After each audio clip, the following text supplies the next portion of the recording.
She walked into the sheriff's office at first light. She placed an 8-month-old baby on the desk in front of the man behind it. She did not sit down. She did not introduce herself. She asked one question. "Is this your son?"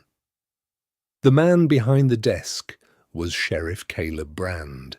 He was 38 years old. He had been a widower for 6 years and had no children. The question made no sense. Then he looked at the baby. The baby was looking back at him. The baby's eyes were Caleb Brand's exact colour, a particular pale grey-green that did not run in his late wife's family, a colour that ran only in his own. The woman who had carried the baby into the office was watching him. Her name was Mercy Lawton. She was the older sister of a woman Caleb had been told 7 years ago had moved to California to start over. She had not gone to California. She had moved 60 miles south of Halloran to a town called Crooks Hollow. And 4 months ago, in a small house Caleb Brand had never been told existed, she had died. The baby on the desk was hers. The baby's father was the man behind the desk, the man who believed he had legal claim to the baby, a livestock trader named Ezekiel Drury, who had married Hannah Lawton 2 years earlier for reasons that had nothing to do with love, was, at this exact moment, riding north out of Crooks Hollow with 3 men he had paid to bring the child back. Drury was less than 2 days behind her. This is the story of Caleb Brand and Mercy Lawton, a sheriff who learned in a single sentence that he was a father and that his son was already in danger, and a woman who had ridden 60 miles in the cold with a baby that was not hers because the only thing standing between that baby and a man who would kill for him was a stranger she had never met.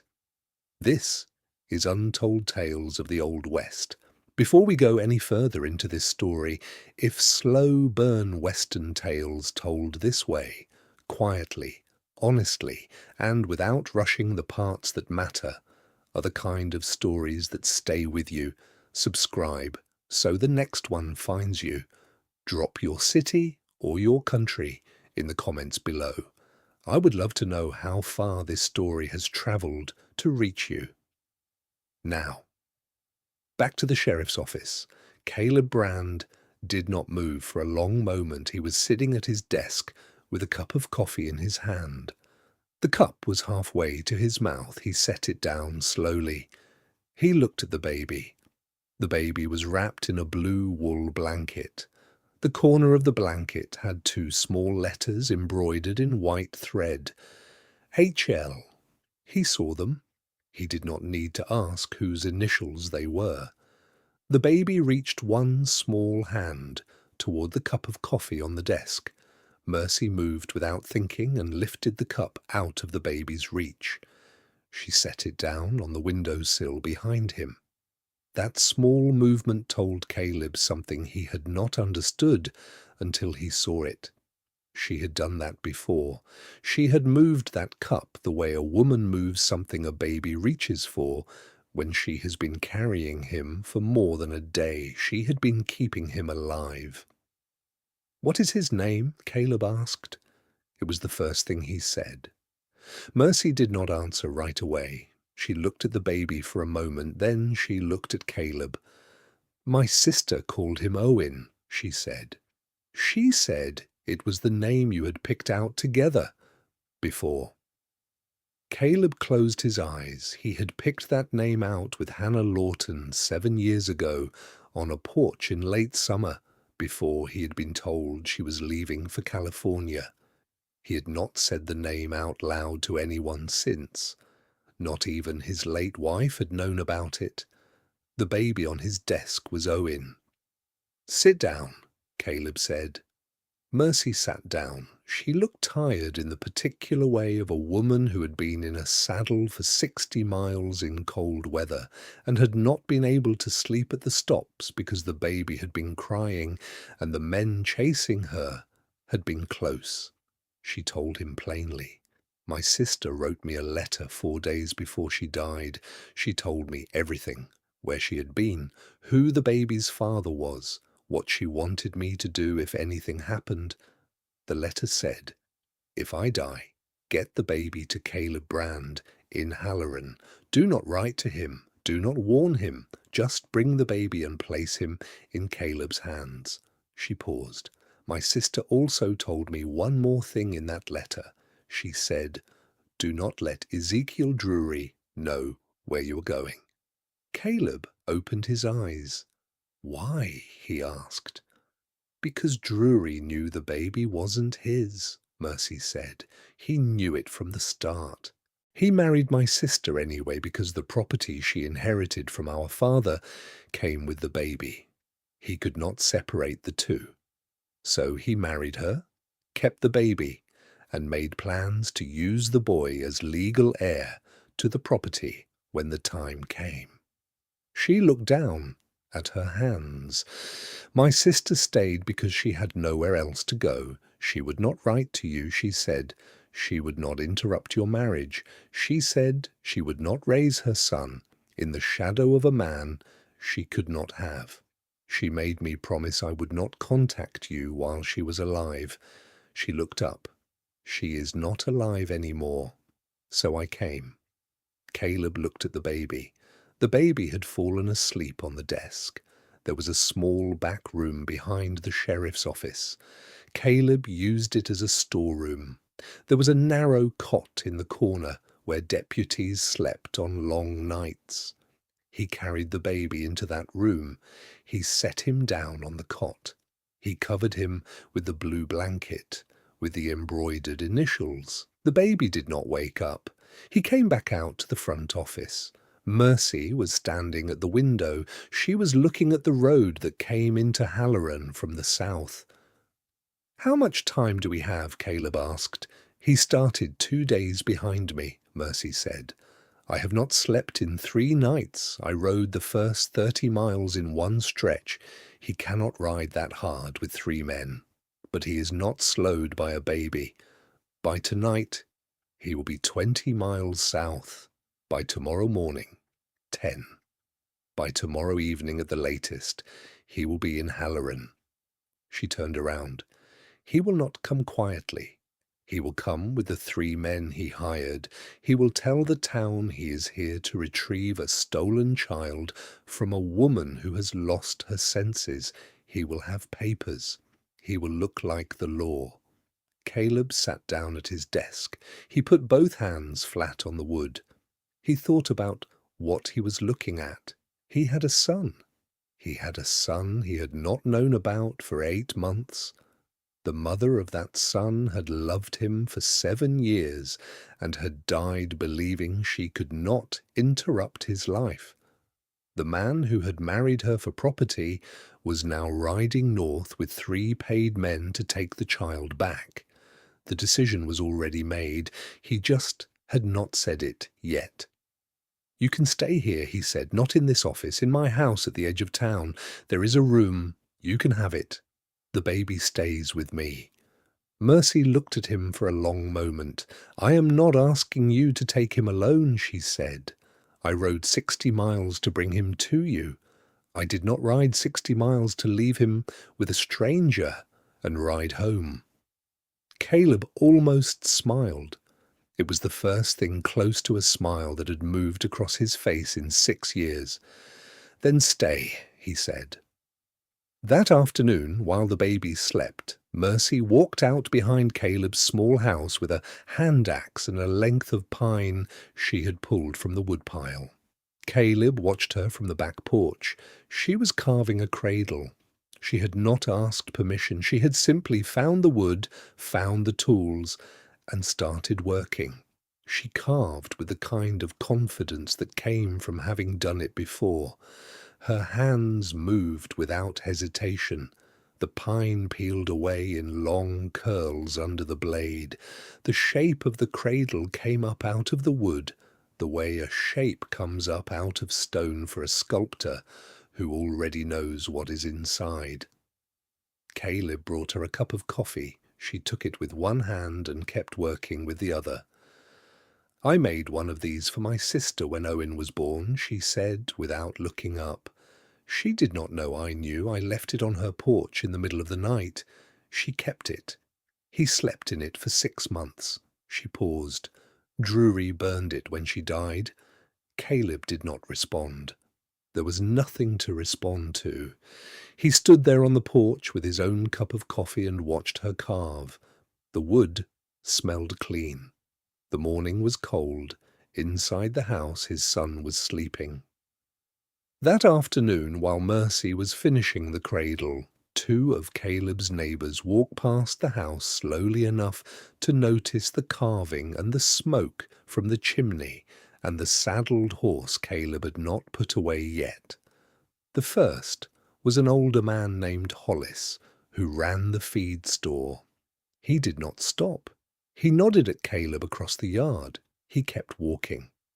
The second was the schoolteacher, a woman named Miss Adderley, who was returning home from the small one-room schoolhouse at the end of the day.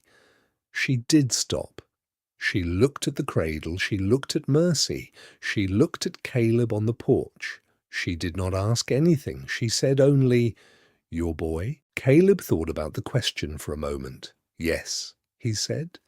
Miss Adderley nodded once. She continued home. By supper time, the older woman who lived 2 streets over walked up to the front door with a covered basket. She knocked once. Mercy answered. Her name was Mrs. Eulalie Tatum. She did not pretend to be casual. She looked at Mercy. She looked past Mercy at the cradle. She set the basket on the floor inside the door. "Bread and broth," she said. "I do not know your business. I do not need to. I know Caleb Brand, and I know that man does not bring a woman and a baby into his house unless something has gone deeply wrong somewhere. If you need anything, my house is the white one, with the green shutters 2 streets over. I am up at first light. Knock if you need me." She turned to leave. She stopped on the porch. "That child has Caleb's eyes," she said. She did not turn around. She walked down the steps. Mercy closed the door. She stood in the hallway with the basket of bread and broth at her feet. Caleb came in from the back of the house. "Was that Mrs. Tatum?" he asked. "Yes." "Then by tonight the whole town will know." Mercy looked at him. "Is that good or bad?" Caleb thought about it. "It depends," he said, "on what they decide they think of me when Ezekiel Drury rides into this street." Caleb sat at his kitchen table that evening. The cradle was finished. It sat in the corner of the front room. The baby was asleep in it. Mercy had gone to bed in the spare room. He poured himself a small glass of whiskey. He thought about Hannah Lawton. 7 years earlier, a porch in late summer in eastern Wyoming, Hannah Lawton was 23 years old. She had dark hair pinned up in a way she always pinned it when she was nervous about something. Caleb Brand was 31. He was sitting on the porch step. She was sitting beside him. "I have to leave," Hannah said. "Where?" Caleb asked. "California," Hannah said. "My uncle has a farm there. He has offered me work." "Hannah," Caleb said. She did not look at him. "You are not coming with me," Hannah said. "That is not why I am telling you this." "Then why?" Caleb asked. She was quiet for a moment. "Because I want you to remember that I told you," Hannah said. "I want you to remember that I did not just disappear. I told you I was going. That has to count for something." "It counts for nothing if you go," Caleb said. She looked at him then. "Caleb, you are about to be married to someone else. You proposed to her last month. The whole town knows. I have not married her yet." "You will," Hannah said, "and if I stay, you will not. And both of us know that the woman you proposed to deserves better than to be left for me. And I am not the kind of woman who can do that to her, even if I wanted to." He looked at the porch boards. "What name would you have given a son?" he asked. He did not know why he asked it. She thought, for a long moment. "Owen," she said, "after your father." She stood up. "I am leaving on the morning stage." She did not kiss him. She did not touch his shoulder. She walked off the porch, and she did not look back. The next morning, he watched the stage leave. He saw a woman get on it. He could not see her face under the bonnet, but he saw the dress. It was the dress Hannah always wore for traveling. The stage went west. He believed for the next 7 years that it had gone all the way to California. It had not. It had stopped in Crook's Hollow, 60 miles south. The woman in Hannah's dress had been a stranger. Hannah had paid $5 to take her place at the next stop. Hannah had walked out of Halloran on foot that night with one bag and the small amount of money she had saved to a town where Caleb Brand would never look for her, because she had loved him enough not to break his life, and because she had known what she was already carrying. He drank the whiskey. He looked at the cradle. The baby was still asleep. The next morning, the town of Halloran continued to notice. A woman had arrived in the sheriff's house with a baby. The baby was small. The woman was tired. The sheriff had not gone to the office. He had stayed home with both of them. By midday, 3 more neighbors had walked past the house slowly. A man named Whitlock, who delivered ice, a young woman named Charity Pell, who was carrying a basket of mending to a customer, the blacksmith's apprentice, who slowed his horse as he passed and then continued on. By mid-afternoon, the postmaster had asked the schoolteacher whether she had heard anything. Miss Adderley had told him only what she had seen. He had carried that to the minister.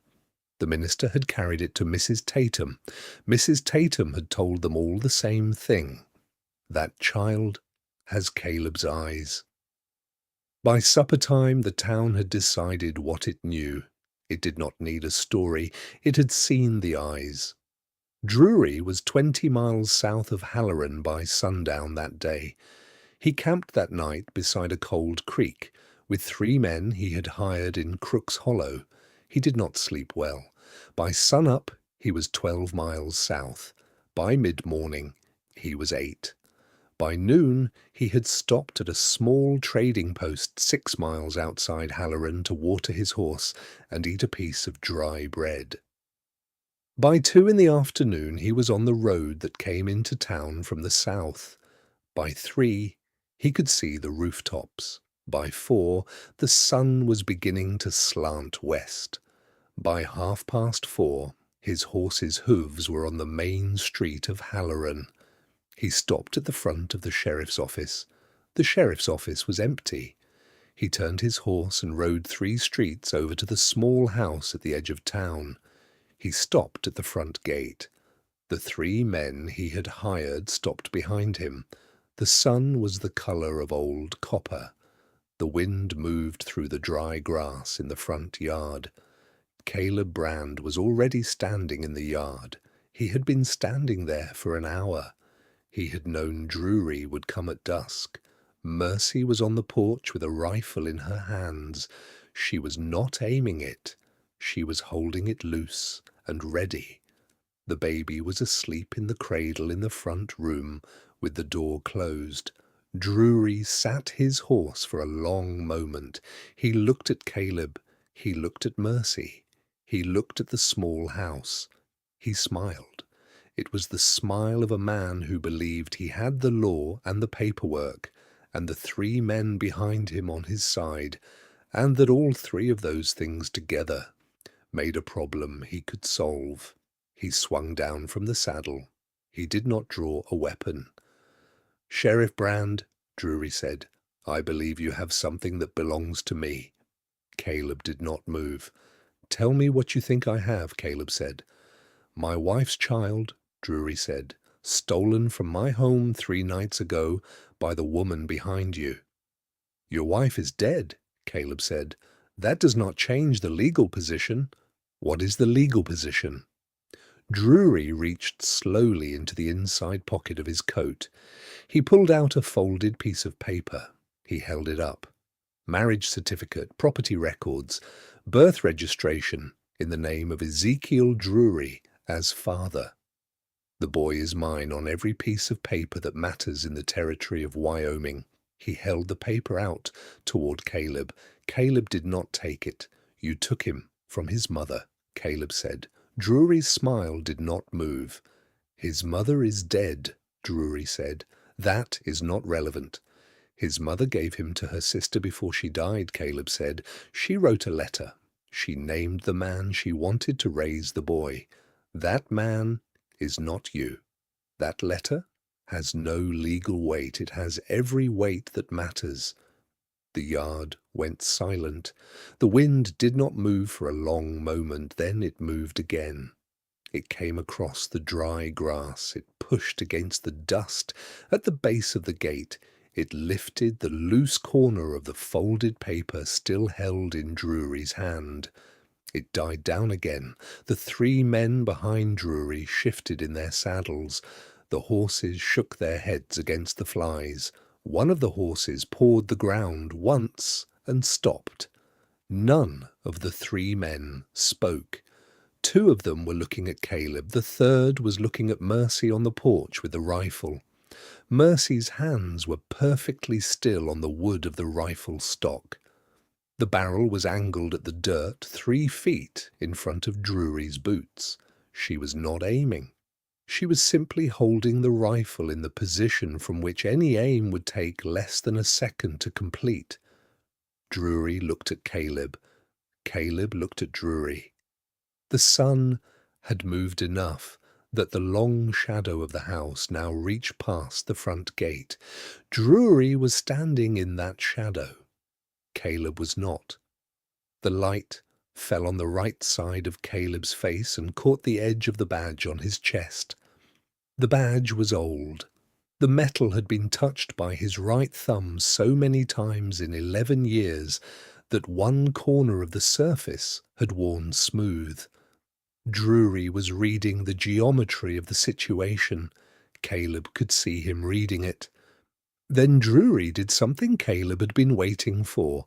His right hand moved toward the inside of his coat, not toward the pocket where the paper had been. Toward the pocket on the other side, where men in this part of the country kept the small pistol they used when they did not want to be seen drawing. He did not make it. Caleb had been a sheriff for 11 years. He had known the moment Drury rode into the yard that one of two things would happen. Either Drury would leave when he saw Mercy on the porch with the rifle, or he would reach for that pocket. Caleb had decided what he would do in either case before Drury had dismounted. His own hand was faster. The single shot landed in Drury's right shoulder. Drury went down on one knee. The pistol he had been reaching for never came out of the coat. The three men behind him did not move. They were not paid enough to die for a livestock trader's property claim. They sat their horses with their hands very visible. Caleb walked forward. He took the pistol out of Drury's coat. He took the folded paper too. He put the paper in his own pocket. He left Drury kneeling in the dirt. "You will live," Caleb said. "You will ride out of Halloran tonight with your 3 men. You will go back to Crook's Hollow. You will not write a letter. You will not send a man. You will not appear in this town again. If you do, the next bullet will not land in your shoulder." Drury was holding his shoulder. He was looking at the dirt. "You shot a man with paperwork," Drury said. "I shot a man who reached for a pistol," Caleb said. The 3 witnesses on the horses behind him would later, when asked, confirm exactly that. Caleb turned his back on Drury and walked toward the porch. Mercy lowered the rifle. The wind moved through the dry grass. The sun went down behind the rooftops of Halloran. The next morning, the sheriff's office in Halloran was busier than it had been in 3 years. Mrs. Eulalie Tatum was there, the schoolteacher, Miss Adderley, was there, the postmaster was there, the blacksmith was there, the minister was there, Hollis from the feed store was there, the young woman named Charity Pell was there. 2 other neighbours Caleb did not know well were there. They had come on their own. He had not asked them to come. They stood in the small front room. Mrs. Tatum spoke first. Sheriff Brand. "We understand a man came to your house yesterday evening claiming legal right to a child you have taken in. We understand there was a dispute. We understand the man left in the company of 3 witnesses with a wound that will heal. We are here this morning to let you know that the town of Halloran considers the matter closed." Caleb looked at her. "You do not know the whole story." "We know enough," Mrs. Tatum said. "We know the child has your eyes. We know the woman who brought him here rode 60 miles in cold weather to do it. We know the man who came to take him back drew a pistol on a sheriff in his own yard. We do not need any more story than that." The minister cleared his throat. "Sheriff, whatever paperwork that man was carrying, whatever legal claim he believed he had, Wyoming Territory does not require us to honor a claim made in bad faith. The town is prepared to testify in any court that the boy's mother, in her own letter, in her own hand, named you as the boy's father. That letter is here, in this room. We have read it. We will sign whatever the territory needs." Caleb looked at the people in his front room. He had been the sheriff of Halloran for 11 years. He had not understood until that moment how many of them he had counted as his own. Some time later, Caleb sat at his kitchen table with 2 cups of coffee in front of him. Mercy sat across from him. The baby was asleep in the cradle in the corner. Mercy was writing a letter. She was writing to her dead sister. The letter said, "Hannah, the boy is safe. He is with his father. His father knows his name. The man you feared has been sent home. The town has chosen us. I am staying in Halloran. I do not know yet for how long, but I will not leave him until he is old enough to remember his mother through the stories I'm going to tell him every day for the rest of my life." She set the pen down. She folded the letter. She did not have anywhere to send it. Hannah was buried in a small graveyard in Crook's Hollow. Mercy planned to ride down there with the boy when the ground was soft and bury the letter beside her sister's headstone. She put the letter in her pocket. She picked up her coffee. Caleb was looking at her. "What?" she asked. "You said you did not know how long you would stay. I do not. What would help you know?" She looked at him over the rim of the cup. She thought about it for a long moment. "Time," she said simply. "Time and knowing that staying would not be the wrong choice." "It would not be the wrong choice," Caleb said. She did not answer. She did not need to. "This is where we leave them. A small house at the edge of a town called Halloran in eastern Wyoming, a wooden cradle in the corner of the front room with a sleeping 8-month-old baby in it, a blue wool blanket with 2 small initials embroidered in white thread, a woman at the kitchen table with a folded letter in her pocket, a man across from her with 2 cups of coffee and a son he had not known about until a few days earlier, a woman who had ridden 60 miles in the cold with a baby that was not hers, a man who had been a widower for 6 years and was a father now, and outside, in the cold morning light at the edge of Halloran, an older woman with a covered basket walking past the house on her way to wherever she was going, looking up briefly at the lit kitchen window, not stopping, continuing on, a town that had chosen and would keep on choosing every morning after this one, a child who would grow up knowing both his mothers, the one in the ground in Crook's Hollow, and the one at the kitchen table writing letters to her in the morning light. It is told the way the Old West actually felt, not loud, not rushed, not dressed up for the cameras, but deep and patient and earned. If this story stayed with you, drop your city or your country in the comments below. I would love to know how far it travelled. The next story is already coming. A woman finds a wooden box buried in the dirt floor of her late husband's barn. Inside the box is a letter. The letter is written in her own handwriting. She does not remember writing it. You will want to be there for that one. Subscribe so the next one finds you. Until then, ride safe, partner. This has been Untold Tales of the Old West.